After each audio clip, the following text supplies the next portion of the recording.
Bonjour, nous commençons ce quatrième cours que j'ai intitulé « Le moine orthodoxe » pour vous montrer un aspect de JN qui ne nous étonnera pas, mais qui nous aidera peut-être à nous étonner d'autres aspects que nous verrons plus tard. Avant d'entrer dans le vif du sujet, je voulais revenir simplement sur la dernière fois. Je n'ai pas pu vous donner, si vous allez voir que les deux protagonistes de ce cours-ci vont être notre moine JN et l'empereur retiré Go-Toba no In, dont je vous donne le poème que je n'ai pas pu vous donner la dernière fois, qui est JN et Go-Toba, l'empereur retiré Go-Toba, sont tous les deux réunis dans ce Hyakunin Isshu, vous savez, les recueils de 100 poèmes de 100 poèmes de 100 poètes. Et voici celui de l'empereur Go-Toba, qui est assez curieux, justement, c'est pour ça que je vous le propose. Donc, Shitomo Oshi, Shitomo Urameshi, Ajikinaku, Yo Omou Yueni, Mono Omou Miwa. Alors, voici comment je vous l'ai traduit. Certains me sont chers, d'autres me sont odieux, parce que pénible m'est la pensée du monde, ainsi le suis-je à moi-même. Donc vous voyez que c'est une sorte de poème d'autocritique qui implique qui semble faire allusion aux activités politiques et partisanes de l'empereur. C'est intéressant que Teika, donc le compilateur de ce Hyakunin Isshu, l'ait choisi. Et je vous rappelle, parce que je n'ai pas eu le temps,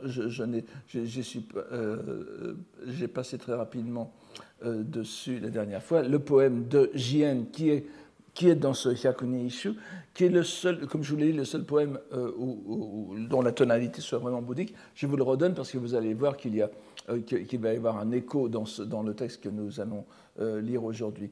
Je vous rappelle ce poème, donc « Okenaku, ukiyo no tamini oukana, wayatatsu soma ni sumizome no sode ». Donc, voici, pour ne pas perdre de temps, je vais vous donner ici la traduction. Combien déplacé pour moi de protéger le peuple d'ici-bas, de la manche noire de mon habit, de moine retiré du monde. Vous voyez comment Wayatatsu Soma, je vous l'ai dit, c'est une expression que nous allons retrouver tout à l'heure. Le bois, littéralement le bois que j'ai dressé, pas l'arbre que j'ai planté, mais le bois que j'ai dressé, c'est fait allusion au temple, bien sûr, c'est le temple du mont Hiei. Et vous voyez que c'est un poème comme tout à l'heure, un poème de modestie. Enfin, plus, il donne moins. Là aussi, c'est une sorte aussi il reflète une sorte de drame psychologique qui est un peu exagéré, mais vous voyez que JN se déclare mal placé pour recevoir la confiance de tous ces gens et du peuple, n'est-ce pas? Ukiyo no Tami, Tami veut quand même dire le peuple, il y a une dimension politique qui va bien s'accorder avec ce que nous allons voir aujourd'hui. Donc, il considère que son habit de moine, son habit littéralement teint de noir, son habit monastique, la manche de son habit de monastique n'est peut-être pas digne de protéger le peuple comme il le voudrait. Évidemment, l'allusion à Saicho, je vous en ai parlé la dernière fois, est tout à fait clair. Donc, après avoir parcouru au galop la vie de Jien la dernière fois, je voudrais aujourd'hui, avant d'aborder prochainement une facette plus déroutante de sa pensée, montrer à la fois la profondeur de son attachement à l'école Tendai, dont il fut l'une des autorités suprêmes, je vous le rappelle, et d'ailleurs nous avons ce poème qui est très, très intéressant dans le recueil de le Shugyokushu, le recueil de ses poèmes. Il est très intéressant parce que il me semble qu'on ne l'a pas tout à fait compris comme il se devrait. Vous voyez que, enfin bon, vous avez, avec les parenthèses que je vous ai données, vous comprendrez tout de suite le jeu de mots. Yo no naka ni Yamacho Yamawa Okaredo Yamatoa ou Yamatoa, Hienomi Yamaozo Iyu.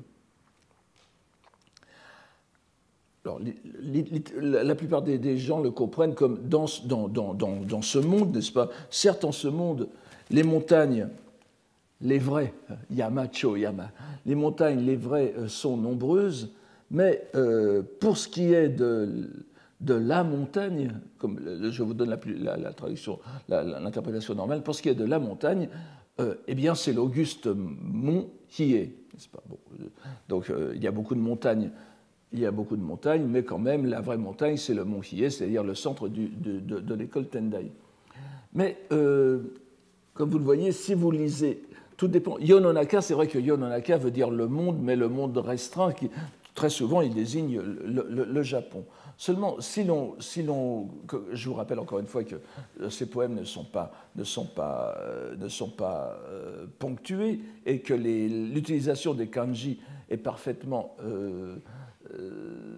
peut nous aider à comprendre quelque chose, mais ce sont les kanji que l'on donne sont mis par les éditeurs, les âges successifs, et la plupart du temps, on n'a aucune idée de la graphie originale de l'auteur, et même lorsqu'on a la graphie originale de l'auteur, lorsque l'auteur recopie ses poèmes, souvent il donne des graphies différentes.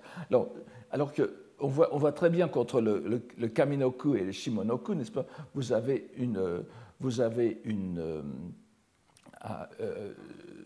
symétrie. Yononaka ni Yamato Toa, n'est-ce pas? Et Yononaka, donc, est à prendre au sens vaste. Dans ce monde, en ce bas monde, non seulement au Japon, mais en Chine aussi, il y a des montagnes, mais il y a de nombreuses montagnes, mais pour ce qui est du Japon, Yamatoa, c'est le mont Hiei. Donc vous voyez que ce n'est pas seulement du chauvinisme montagnard restreint à la région de Heiankyo, de Kyoto, mais il dit que le mont Hiei est le centre du Japon et la montagne du Japon. Encore une fois, une dimension politique dont il faut tenir compte et que l'on va voir illustré aujourd'hui. Alors donc, je voudrais vous montrer aujourd'hui une pièce littéraire, une expression du génie littéraire de Jien, malgré ce que l'on dit. Je reviendrai peut-être un jour sur les critiques qu'on lui fait, mais on n'a pas le temps aujourd'hui. Donc de ce qu'il faut appeler le talent au moins littéraire de Jien, en vous présentant la pièce peut-être, je ne dirais pas la plus singulière, enfin l'une des plus singulières de son recueil, puisqu'il s'agit d'un poème long, n'est-ce pas? Alors, je ne vais pas entrer dans les détails, ce poème long est appelé tanka, n'est-ce pas? Ce qui veut dire poème court, mais c'est une référence, c'est une allusion au Kokinshu, où vous avez des poèmes donc, qui sont nettement plus longs que le waka traditionnel, mais qui, dans les longueurs relatives, peuvent être considérés comme courts. Alors je ne vais pas m'embarquer dans ces paradoxes de longueur. Disons que pour nous, ça représente parfaitement un chouka, n'est-ce pas? Chouka, qu'on prononce parfois chouga ou bien nagauta. Ce sont des poèmes qui ne sont pas limités aux 5 vers du waka, mais qui sont d'une longueur variable et qui tombent rapidement en désuétude. Nous en avons dans le Manyoshu, nous en avons un peu dans le Kokinshu. Et puis, alors après, de loin en loin, nous en avions vu un exemple dans le Senjusho, vous en souvenez, l'année dernière, dans un poème attribué, un poème long attribué à la poétesse Issei. Et il y aura une sorte de renaissance du chouka, d'une certaine façon, à l'époque Meiji, puisque le chouka est caractérisé par une alternance 5 du mètre, donc du nombre de syllabes, 5-7, 5-7, 5-7. Au lieu de 5-7, 5, vous avez 5-7, 5-7, 5-7 pendant un nombre indéterminé de vers, et puis les 2 derniers vers, c'est 2 fois 7 vers. Et à chaque chouka, il faut en principe un hanka, c'est-à-dire un poème de réponse un répond, pourrais-je dire, qui est souvent fait par un autre poème, par un autre poète. Je vous le donnerai tout à l'heure. Donc c'est un genre assez exceptionnel. Dans la poésie de J.N., c'est tout à fait exceptionnel. Il se trouve que c'est le seul même de cette importance dans tout son recueil, qui fait quand même 6000 vers, je vous le rappelle. Et donc, nous allons le voir aujourd'hui, et il faut évidemment s'interroger sur la raison de ce poème. Il fait 105 vers, n'est-ce pas, si j'ai bien compté. Et alors, évidemment, il est classé dans le Shugyokushu. Je vous rappelle que le Shugyokushu, donc le recueil des poèmes de J.N., a été fait 120 ans plus tard, à peu près, après sa mort, par son disciple indirect, Son-en. Donc il se peut que les annotations marginales, les titres, sous-titres, tout ça peuvent être l'œuvre de Son-en. C'est difficile d'en juger.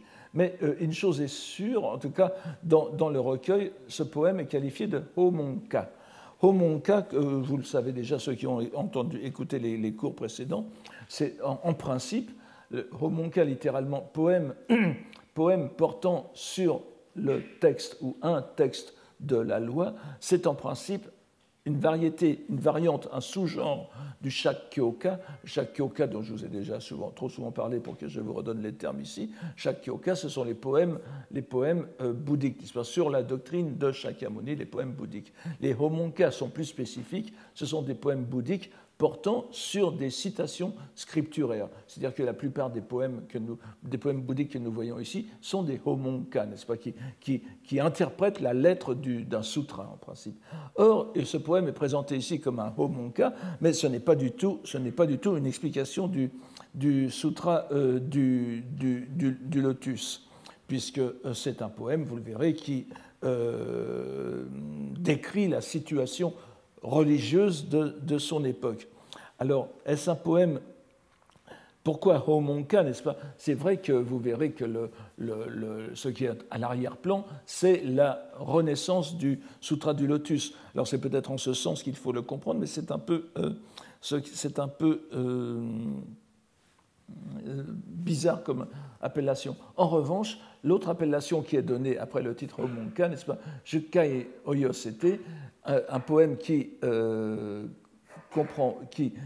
apporte un jukai. Jukai, c'est un terme très riche de l'histoire littéraire poétique japonaise qui a été bien étudié maintenant par notre jeune collègue, bientôt j'espère, Julien Faury, n'est-ce pas? Jukai, on peut vraiment ici le traduire par le poème, alors normalement ça veut dire qui exprime les sentiments, qui exprime le cœur, mais c'est aussi le ressentiment, c'est-à-dire un poème d'insatisfaction, et vous allez voir qu'il y avait, enfin pour J.N., des raisons d'insatisfaction. Alors on connaît, mon Dieu, il faut se presser, nous connaissons la date de ce poème de façon assez précise parce qu'il est cité dans le Meigetsuki, je n'ai pas aussi, qui est les notes journalières de Teika, qui est d'ailleurs étudié en ce moment par notre collègue Michel Vieillard-Baron. Donc nous savons que ce poème est daté de 1205.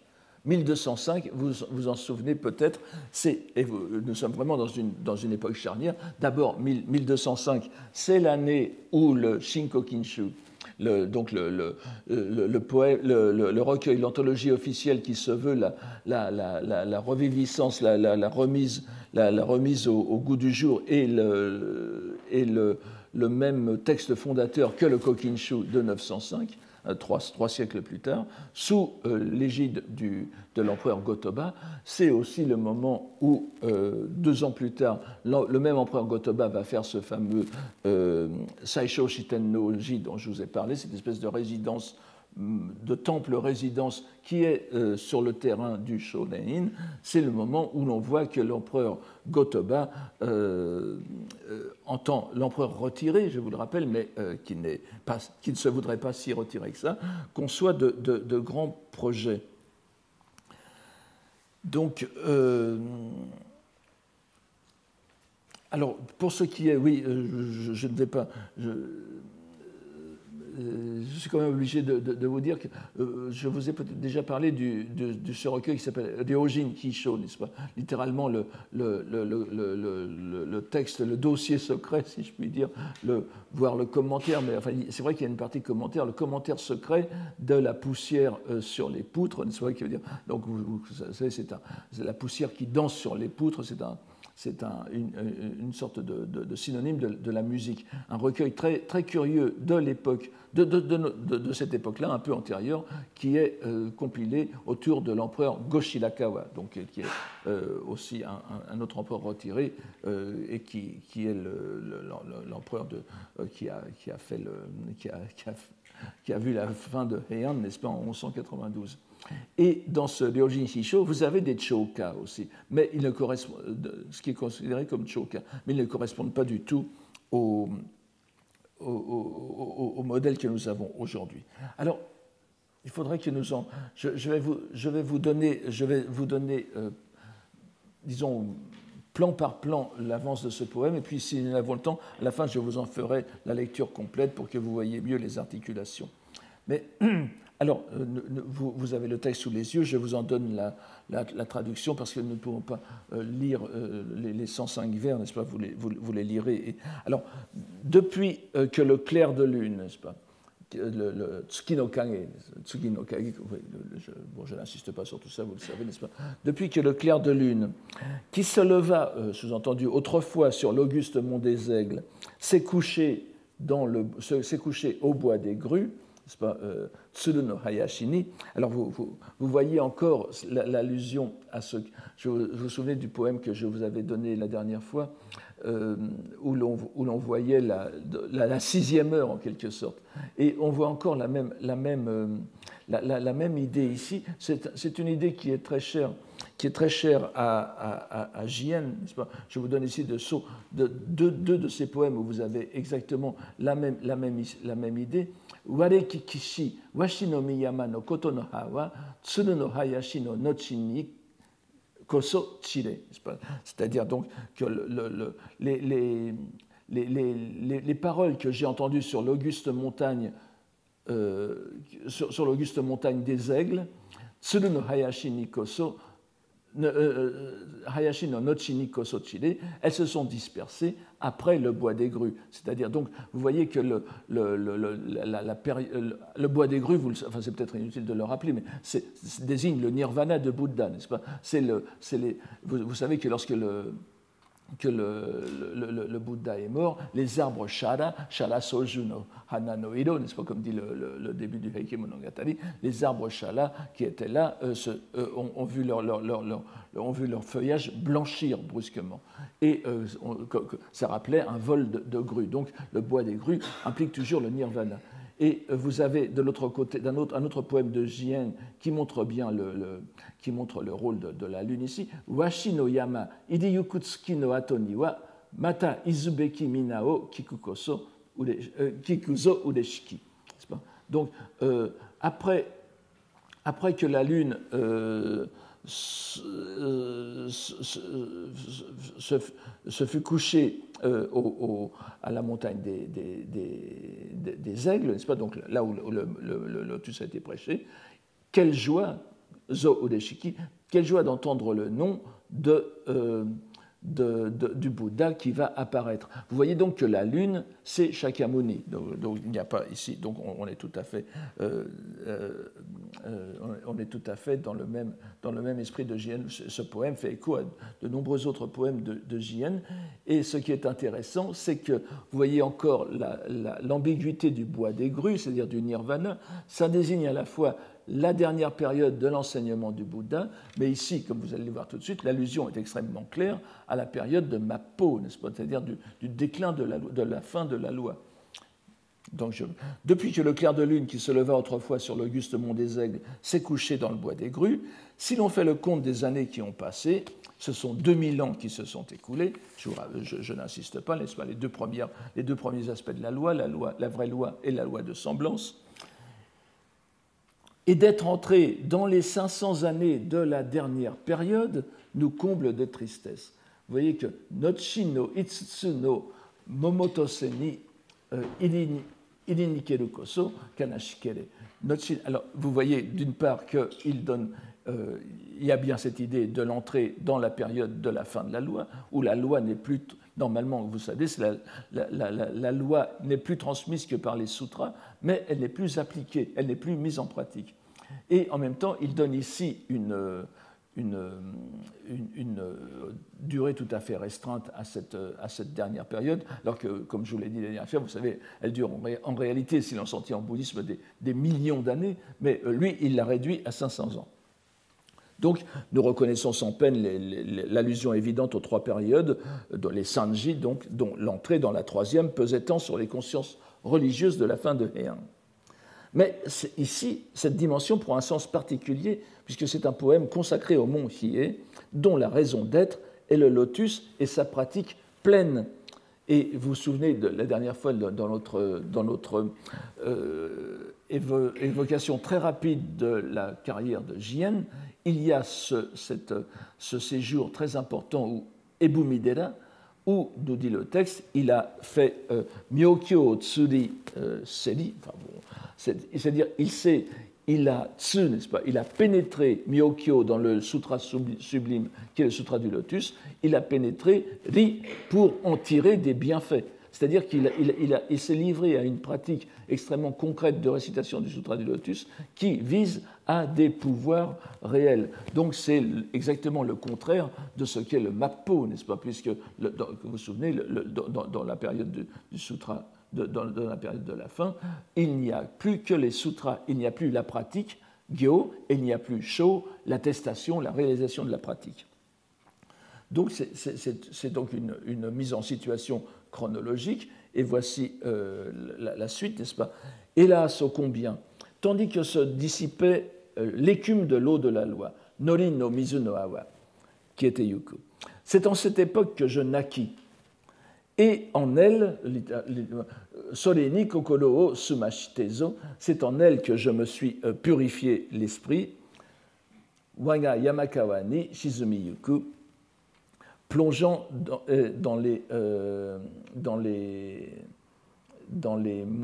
alors là, il y a une ambiguïté de texte.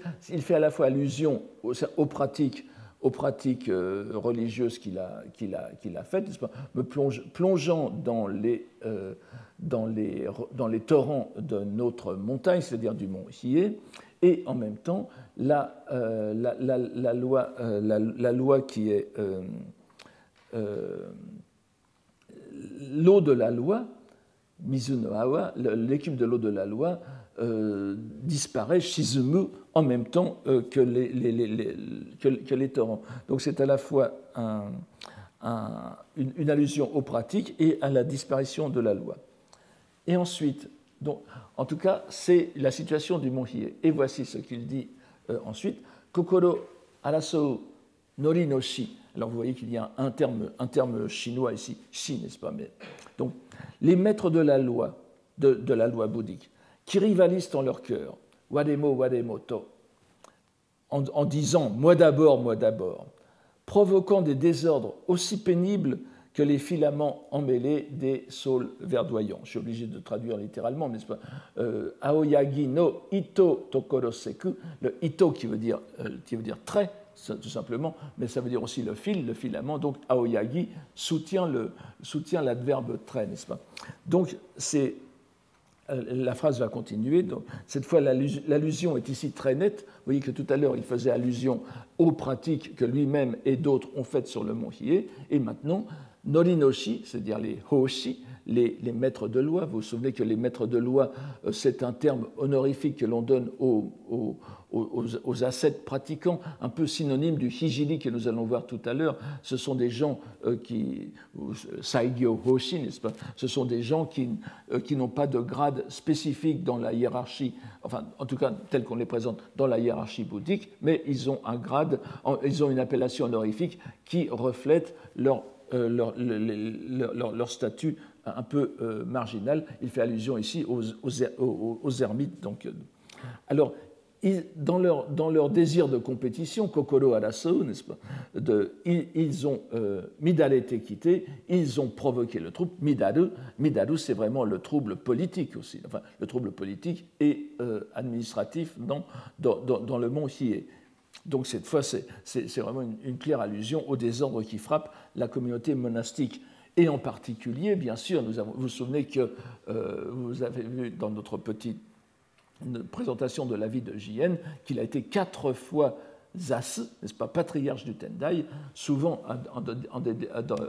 pour des périodes extrêmement courtes, de 6 mois, 1 an, et il s'en démet de ses fonctions sans qu'on sache exactement pourquoi. On voit ici que ce sont.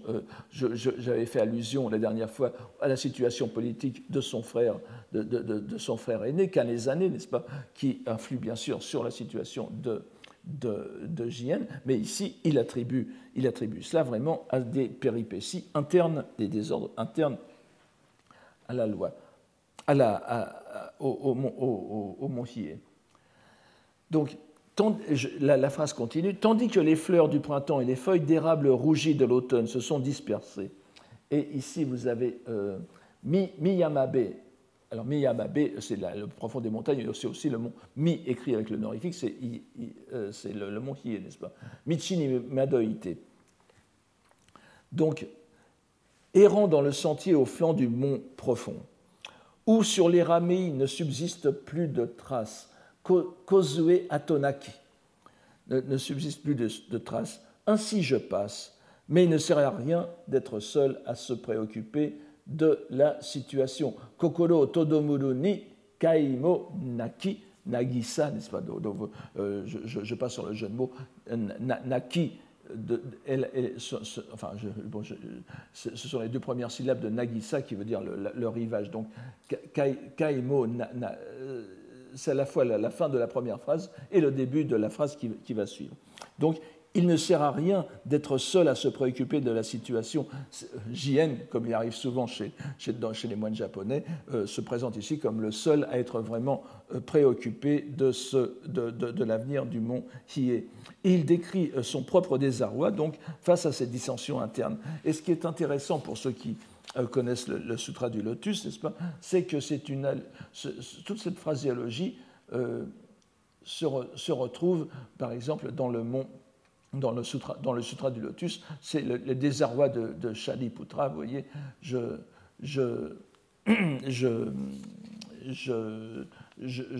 gère parmi les monts et les vallées, je résidant parmi les monts et les vallées, ou bien au pied des arbres, soit marchant, soit déambulant, je me fais ces réflexions. Et c'est bien ici ce que nous avons, c'est ici tout à fait ce que nous avons ici, n'est-ce pas?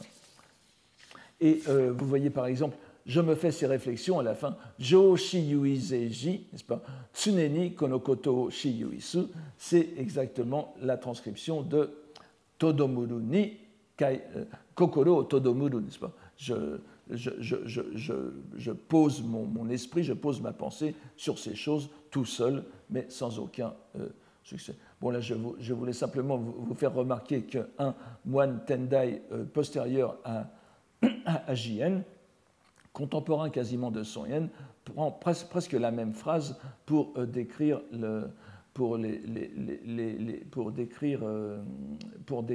cette fois un poème d'espoir, puisqu'il y a des Kozueni zo komoru hanamo koyomo, n'est-ce pas? Hanamo momijimo, n'est-ce pas? Nous avons ici les fleurs et les fleurs d'érable bourgeonnent sur les edanizo komoru, n'est-ce pas? Bourgeonnent sur les branches. Donc c'est une phraséologie qui va aussi faire date.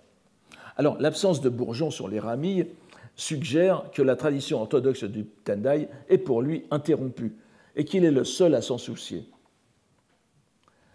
Et le jeu de mots sur Kai Naki et Nagisa, donc, le mène des flancs de la montagne à l'autre pôle.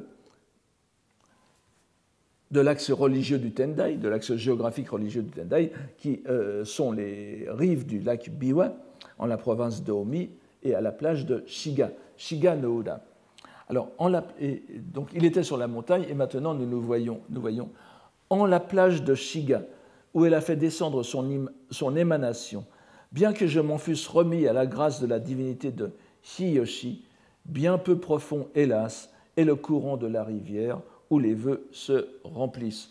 Alors ce passage est un peu complexe, mais c'est d'abord, comme vous le voyez, c'est la plus pure expression de la pensée du Honji Suijaku, c'est-à-dire la base que sont les Bouddhas et les Bodhisattvas et les traces descendues, Ato o Tareshi, n'est-ce pas, les traces descendues que sont les divinités japonaises, les kamigami, là c'est tout à fait. Et ces divinités sont descendues sur la plage de Shiga, donc sur les rives du lac Biwa, et bien évidemment, c'est une allusion Hiyoshi no Ya, n'est-ce pas, c'est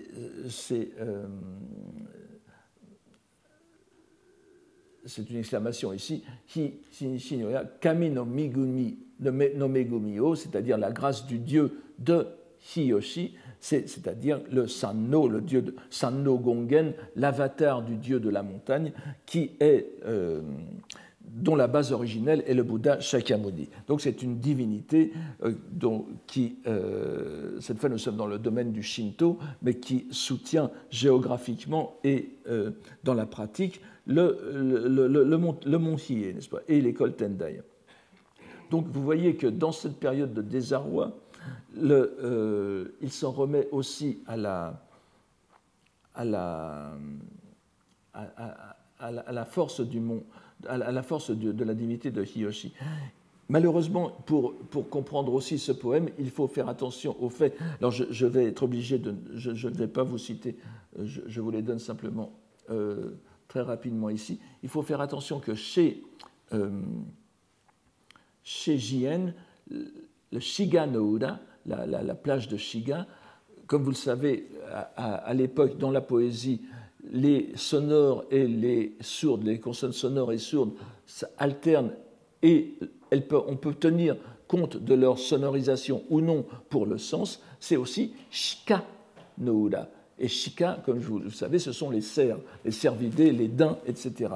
Or, vous le savez encore plus du deuxième cours, n'est-ce pas, que vous rappellent les daims, les cervidés, tout ce que vous voulez, sauf les gazelles, puisqu'il n'y en a pas au Japon. C'est la période du petit véhicule, n'est-ce pas, Shika no Sono, la période du jardin des cerfs, où le Bouddha Shakyamuni a prêché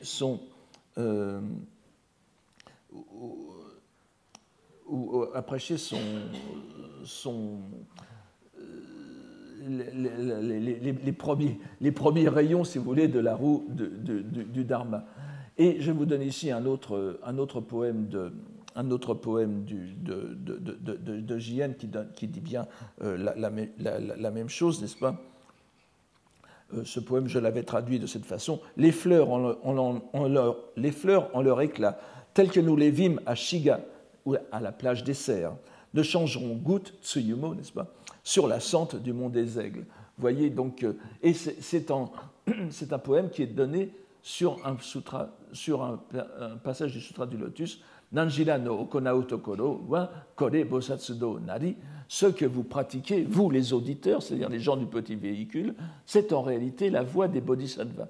Donc, même lorsque l'on est en dehors lorsque l'on redescend dans le monde et lorsqu'on va aussi dans le monde phénoménal qui est la dimension d'action des divinités Shinto et de Hiyoshi, eh bien nous sommes encore, malgré tout, dans cet esprit. Seulement, comme il est dit ici, Aware Negae o Mitsukawa no Nagaremo Asaku, je vous passe sur les jeux de mots, n'est-ce pas, mais hélas, c'est le torrent où devaient se remplir les vœux, c'est-à-dire donc la pratique qui devait mener les gens du petit véhicule au grand véhicule, Asashi, ce torrent est de niveau bien peu profond et tout cela ne marche pas. Il va ensuite faire une allusion à la pratique à la pratique qui se détériore sur le mont Hiei même, Mine no Shijiri no Sumikasae, et même les demeures des ascètes sur les pics, et vous, encore une fois, allusion aux pratiques ascétiques donc du mont Hiei, dont Jien fut partie prenante. Koke no shita ni zo mumore yuku, il faut mieux lire ici, mumore yuku, se trouvent ensevelis, sont couvertes de mousse, plus personne ne les habite. Donc la corporation des hijiri, n'est-ce pas, qui est un synonyme un peu plus marqué de hoshi, c'est-à-dire les ermites qui ont des pouvoirs la plupart du temps. Hijiri qui désigne le saint, mais le saint presque thaumaturge, eh bien, il n'y en a plus sur le mont Hiei, et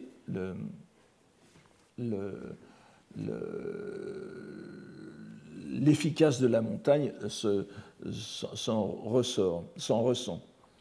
Donc, il déplore le fait que les pratiquants solitaires aient disparu de la montagne, probablement tous réfugiés dans le confort de la cour impériale, shogunale ou des résidences aristocratique. Alors, vous avez ensuite, dans les deux vers suivants, Uchihara Ubeki Shitomogana, puisse venir celui qui purifiera tout cela. Vous voyez que c'est un appel à un sauveur, mais est-il politique ou religieux? On ne le sait pas exactement. Le poème Ana unohana no yononakaya, hélas, en ce monde sinistre et unohana, alors malheureusement il n'y a pas de bonne traduction qui passe facilement pour le nom de cette fleur, n'est-ce pas, qu'on traduit par la deutzia, D-E-U-T-Z-I-A, qui est une fleur, je n'ai pas eu le temps nous n'avons pas le temps de voir des photos qui vous l'illustreraient, mais c'est une allusion à d'autres oui, je vous donne ce poème, vous voyez, un poème du Kokinshu, où vous avez qu'on pourrait traduire, le coucou sans conscience de soi aura traversé de son champ ce monde sinistre, éphémère comme la doxia. Donc, unohana no ukiyo no naka no. Donc, vous voyez que le Kokinshu vous donne à peu près le modèle de cette phrase. Nous n'avons pas ukiyo, là nous avons simplement yononaka, mais unohana, le u de unohana rappelle le u de ukiyo. Voilà, c'est que par assonance que ça marche ici. Et il continue.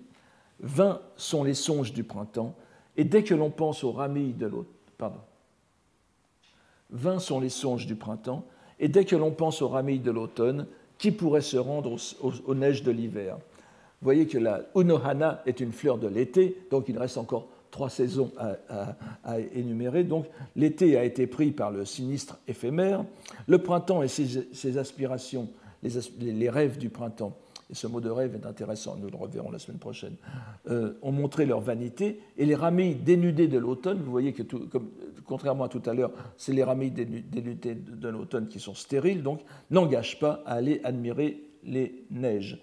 Ces propositions décrivent l'état de désespoir face à l'avenir, malgré l'appel à la venue d'un sauveur.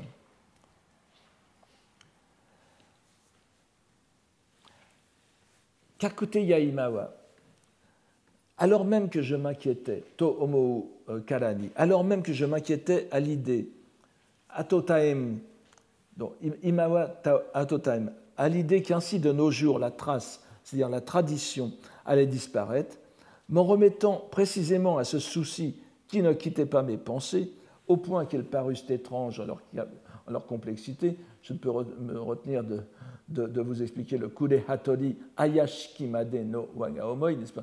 Le ayashiki, donc veut dire étrange, ayashiki made no wanga omoi, mes pensées étaient ayashiki made, allaient jusqu'à la bizarrerie dont j'en étais obsédé, et kure hatori, vous avez le hatori, ce que vous avez dans le nom de famille Hattori, n'est-ce pas? C'est le tisserand, kure de Chine du Sud, du pays de Wu, et aya, c'est le motif, ce sont les tissus décorés des tisserands, n'est-ce pas? Donc, vous voyez, le nom Ayashi est un jeu de mots, et Ayashi est découpé en Aya et Shi, Et aya implique le métier à tisser. Bon, vous voyez en tout cas le style très raffiné de ce poème. Alors, évidemment, est-ce que le wanga omoi désigne, c'est certainement JN tout seul, puisque tout à l'heure il disait hitori, mais ça peut être aussi un collectif, n'est-ce pas? Il y a peut-être plusieurs personnes à penser comme lui. Mais en tout cas, il est dans une mauvaise passe. Et nous avons ici une sorte de pivot dans la narration. Nao saritomoto, n'est-ce pas? Saritomoto omoitsusu. Et en pensant, nao saritomo, et cependant, et malgré tout, c'est-à-dire il y a quelque chose à faire.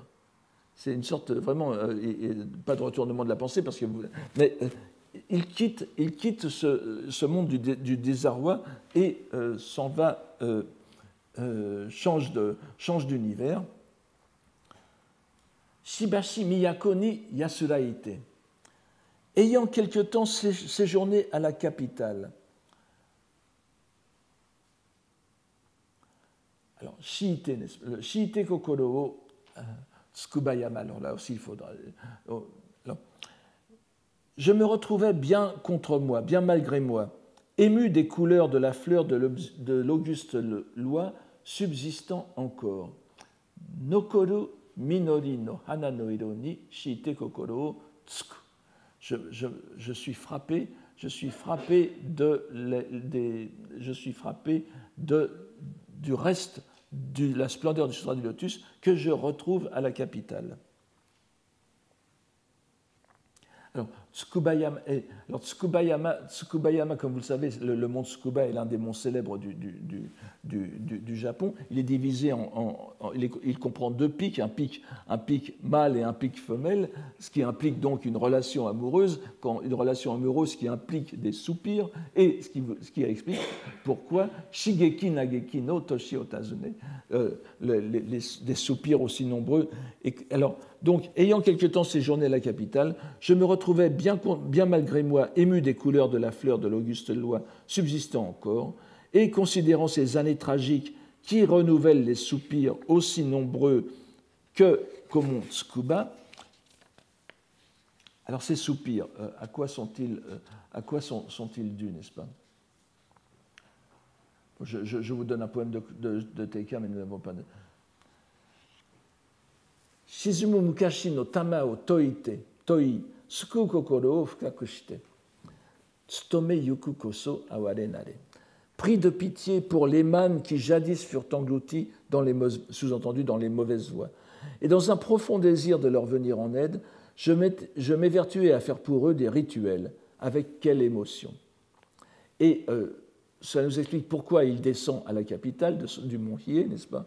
C'est une claire référence à son activité liturgique. Tsutomu veut dire bien sûr s'évertuer, mais c'est aussi otsutome qui veut dire aussi le rite, n'est-ce pas? Le rite exécuté par un moine.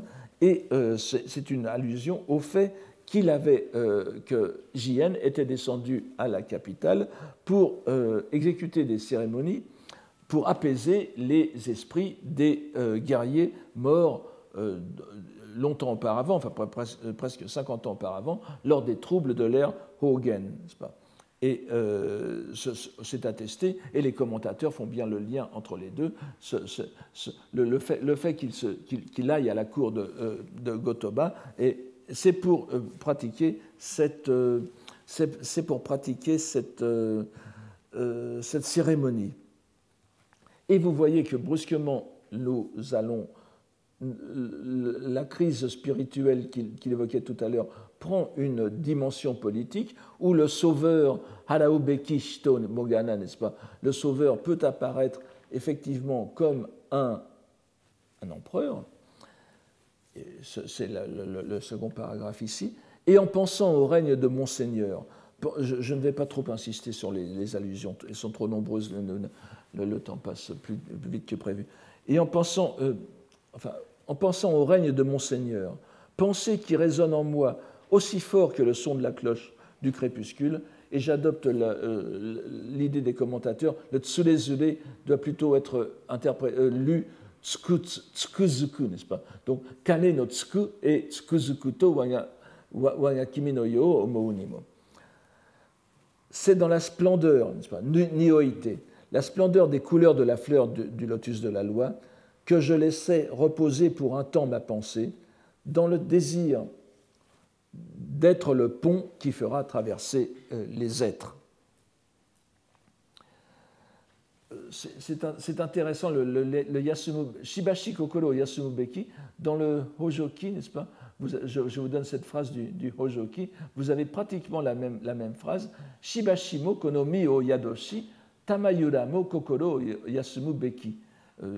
Pratiquement contemporain, n'est-ce pas? Vous avez le Shibashi Kokoro Yasumubeki, laissant reposer, laissant demeurer. Tout à l'heure, nous avions Kokoro Todomu, ici nous avons Kokoro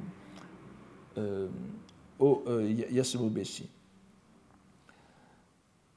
Donc ce passage continue le précédent, donc après son rituel pour les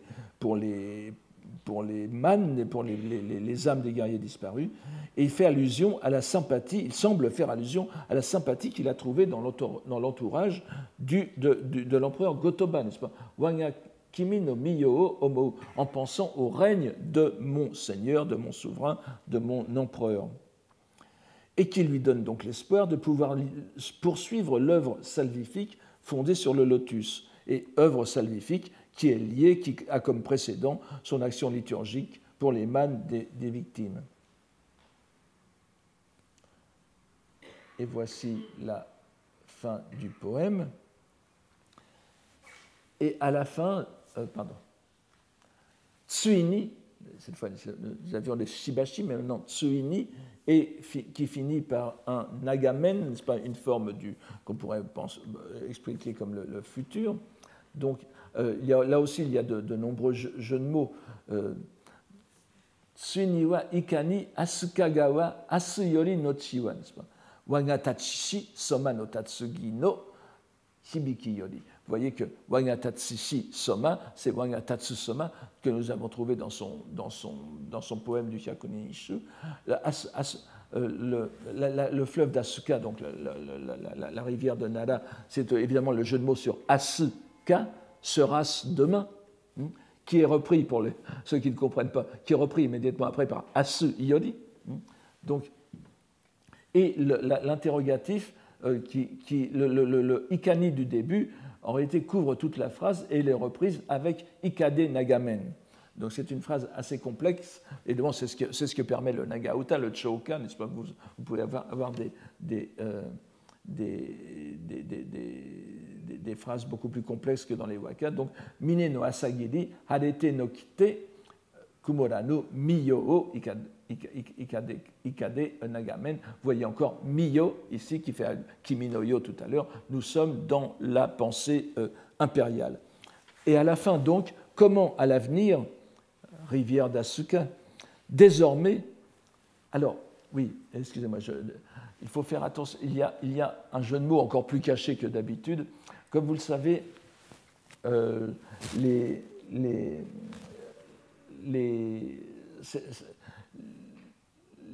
vous avez des formes d'élision dans la pensée, dans la poésie japonaise. C'est-à-dire qu'on est habitué à découper les segments de vers au sécateur, mais en réalité, ils peuvent s'emboîter les uns dans les autres. Ce qui est très bizarre ici, c'est que vous avez Asukagawa et ensuite Asuyori. Pourquoi une répétition aussi rapprochée? Alors, c'est quelque chose qui semble n'avoir pas été vu par les commentateurs, mais il me semble évident. Vous avez Asukagawa et Kawa-asu. Et là, c'est très normalement Kawa-asu se réservant Kawasu et Kawasu, qui veut dire donc échanger, faire des échanges. Kawasu yori no chiwa, donc après nos échanges avec l'empereur. Kawasu yori no chiwa. Donc, alors, à la fin, donc, parce que tsuini, n'est-ce pas? Et ensuite, vous avez le yori nochi. Vous voyez, il insiste de façon très, très poussée sur, et en répétant les ikade, etc. Cette phrase est très lourde. Donc, à la fin, donc, comment à l'avenir, désormais, au terme de cet échange, Asukagawa, dans les échos des arbres dressés du temple que nous avons édifié, donc le mont Hiei, les brouillards du matin s'étant dissipés dans le ciel clair, oui, comment regarderons-nous l'auguste règne en sa limpidité?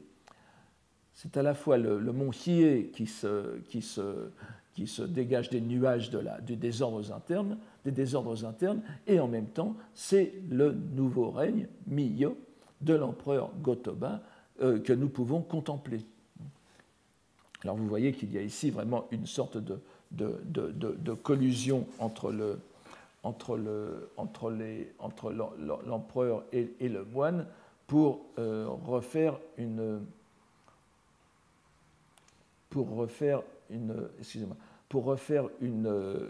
nouvelle unité où le mont Hiei reprendrait toute sa place aux côtés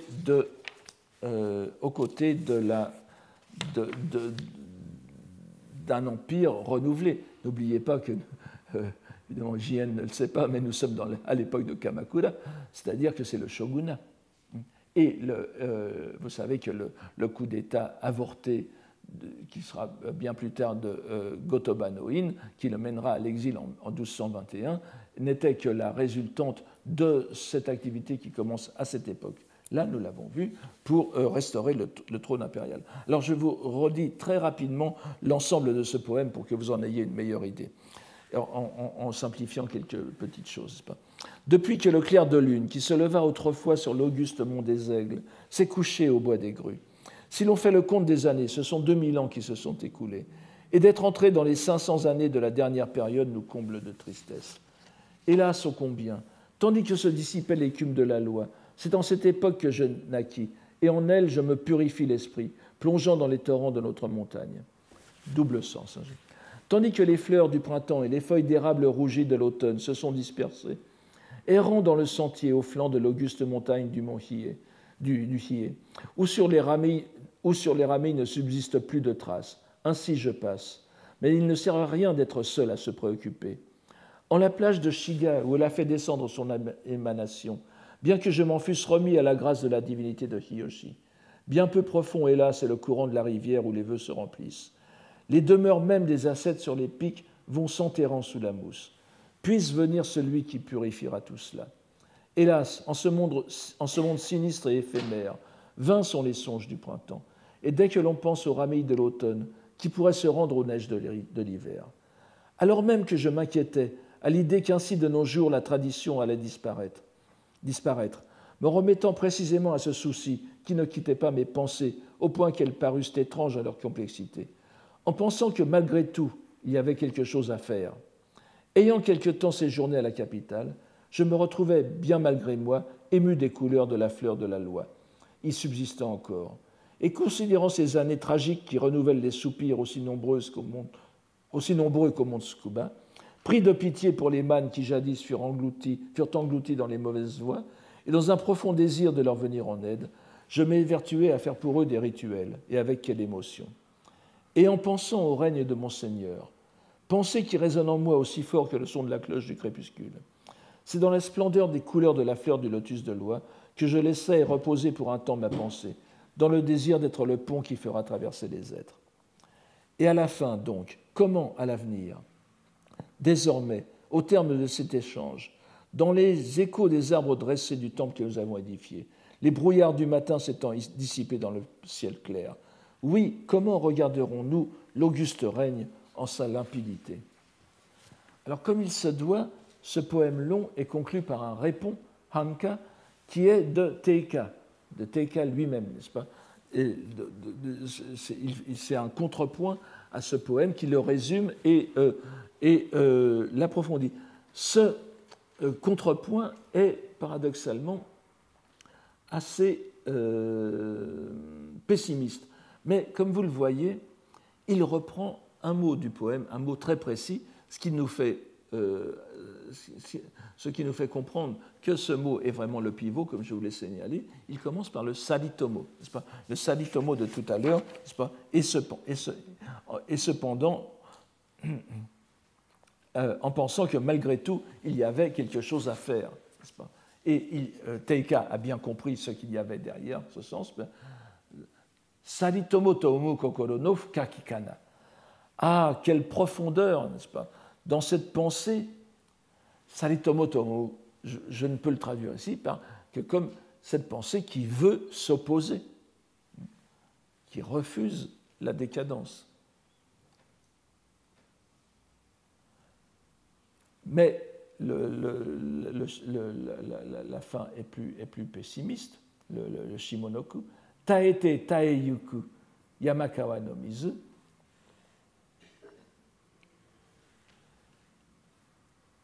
Qui veut s'opposer, il faudrait dire face, peut-être pour atténuer l'opposition, mais face à l'eau de ce torrent, taete, là c'est le taete de, encore un jeu de mots, mais ça fait quand même la répétition du verbe tae, tayu qui veut dire s'interrompre, n'est-ce pas? Et le taete veut dire absolument, complètement. Face à l'eau de ce torrent qui va s'épuisant complètement. Et donc, Teika résume ce long poème de plus de 105 vers en un courageux sursaut d'un moine seul qui lutte contre la tradition qui va dépérissant. Donc, c'est quelque chose qui est à la fois d'admiration et d'un certain pessimisme. Alors, ce texte exceptionnel par la forme l'est certes moins par le fond, mais il nous révèle ce qui apparaît comme une constante préoccupation de Jien tout au long de sa carrière de moine, de poète et d'historien.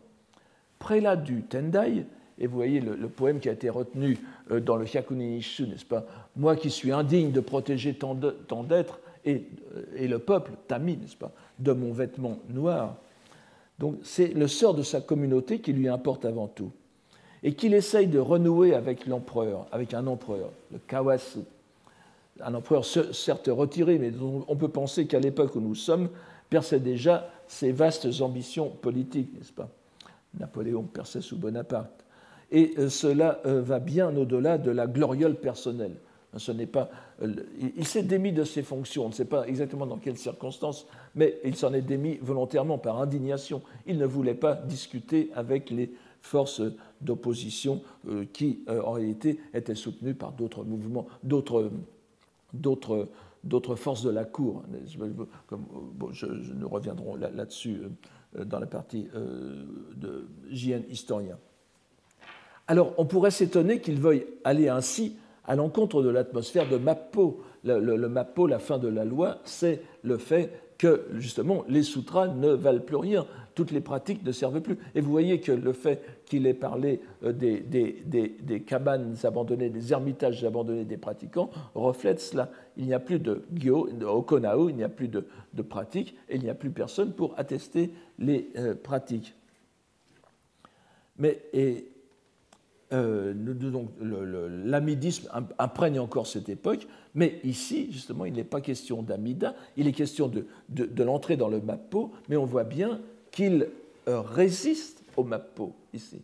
C'est-à-dire qu'il veut restaurer la foi et la pratique du Sutra du Lotus. C'est en ce sens que Teika dit aussi que c'est un beau combat désespéré, puisque le Taeyuku Yamakawa no Mizu, c'est bien sûr la possibilité de réaliser les pratiques du lotus, mais parce que nous sommes dans la période de la loi, de la fin de la loi, les 500 années qui vont passer, au moins selon Jien, ne vont servir de rien.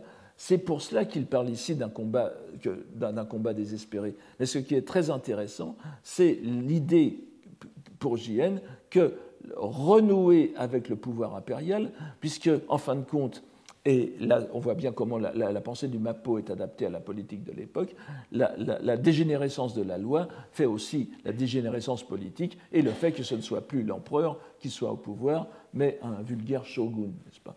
Donc nous avons vraiment ici un très bel exemple dans ce poème, certes très rhétorique, mais vous voyez tout ce qu'il y a de personnel derrière, un très bel exemple de contradiction, comme diraient les Chinois, entre cette pensée du Mappo et le désir ecclésiastique de J.N. Tout cela, alors c'est un poème tout à fait programmatique de ce côté-là, il est en 1205, n'est-ce pas? Il a encore une vingtaine d'années à vivre, 20 années qui vont être consacrées à repenser, à réfléchir à la situation historique et religieuse du Japon, dont nous verrons quelques conséquences la prochaine fois. Bon, cette fois, j'ai réussi à être à l'heure et je vous remercie de votre attention.